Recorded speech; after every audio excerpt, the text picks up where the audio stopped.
7.8 million years ago, the African plains stretched endlessly beneath a burning sun, and here, among the predators and scavengers, lived creatures unlike any others. They looked like apes, but something about them was already changing. They were curious, restless, always watching. They were at the very beginning of a journey that would, one day, shape all of human history. Life was a constant struggle. Every single day meant searching for food, for water, for safety. Danger was everywhere. Eagles circled high, ready to snatch the young, and vultures, patient and silent, waited for death to claim another victim so they could feast. Survival here was a fragile balance. For these early beings, food was scarce, and every find could mean the difference between life and death. Sometimes the reward was small, a handful of berries, a root dug from the ground, or a bird's nest filled with eggs. To us it might seem insignificant, but for them it was a treasure, a chance to live another day. Imagine the relief, the quiet joy, when an egg cracked open in their hands, when hunger was kept away just a little longer, yet hunger was never far. And so slowly they began to notice things others ignored.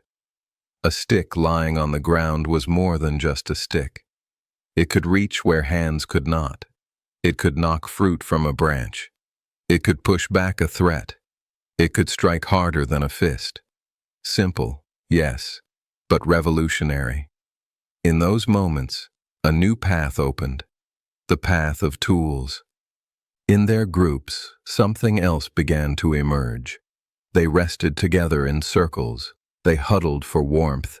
They shared whatever food they found. Alone, they were vulnerable. But together, they stood a chance. This was more than instinct. This was the earliest spark of community, the first lesson that survival is stronger when shared. Still, the world around them never let them forget how fragile life was. The ground was littered with bones, silent reminders of all those who had failed. Above, vultures circled endlessly, ready to clean up what was left behind. For these creatures, the message was clear. Those who cannot hunt, those who cannot fight, will not last. And then, one day, something changed. They spotted an antelope, a living, breathing animal, not carrion, not scraps left behind by stronger predators. Real prey, and instead of running, they gave chase. Imagine the scene. The pounding of hooves shaking the earth, dust rising into the air, cries echoing across the plain. They ran not from fear this time, but toward it. Their legs drove them forward, sticks clenched in their hands, hearts racing with something new, determination. For the first time, they were not simply surviving. They were hunting. The antelope fought to escape, its muscles straining, breath heaving, eyes wide with panic. But the group pressed on. Their numbers, their persistence, their makeshift weapons. It was enough. Slowly, they wore the animal down, and then, with a final effort, the antelope collapsed. It was theirs. For the first time, food had not been stolen, not scavenged, not begged from nature's scraps. It had been taken.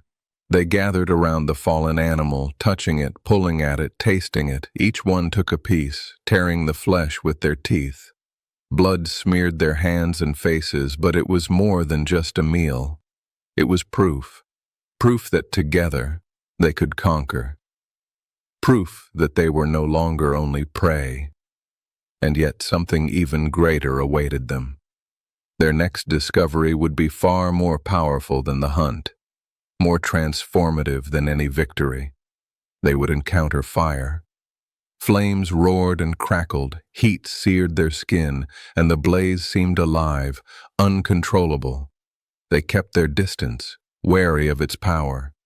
But then, curiosity took hold. Someone stepped closer. A branch was pulled from the flames. The fire didn't vanish. It could be carried. It could be kept alive. Slowly, they learned that fire was not just danger.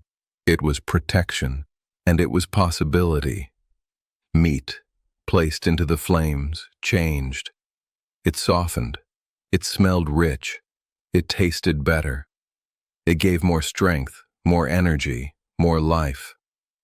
This small accident would alter everything. Their bodies would grow stronger, their brains, fed by richer food, would grow sharper. The night, once filled with terror, was transformed. Around the fire, they sat close together, watching the shadows dance. Predators kept their distance, eyes glowing faintly in the dark, but no longer daring to attack. For the first time, the group was safe after the sun went down. The fire was theirs, and with it, they had tamed a piece of nature itself. Dawn came. Slowly they woke, stretching, yawning, looking around. Another day had begun, another day of searching for food, for survival. And yet something had changed. Each sunrise brought with it new possibilities. They were no longer simply reacting to the world. They were beginning to shape it. Their eyes grew sharper, their hands more skilled. They began to notice that broken stones could cut better than teeth, that sharp edges could slice through skin and muscle.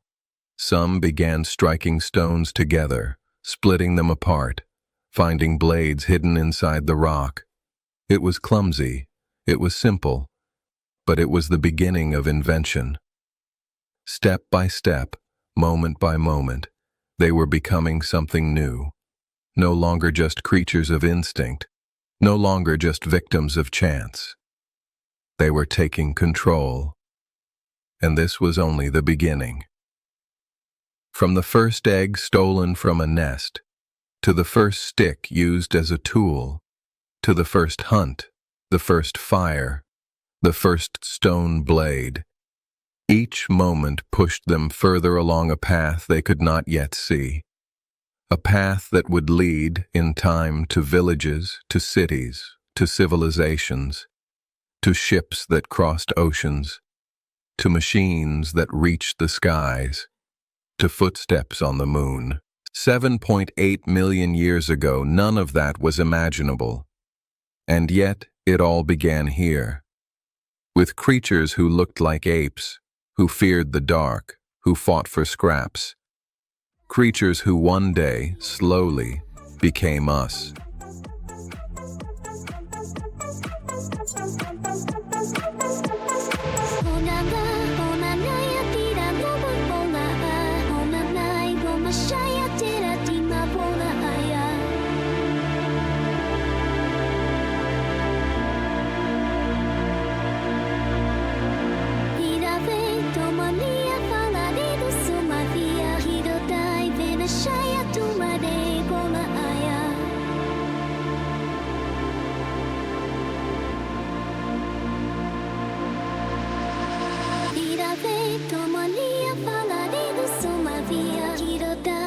Saya tu made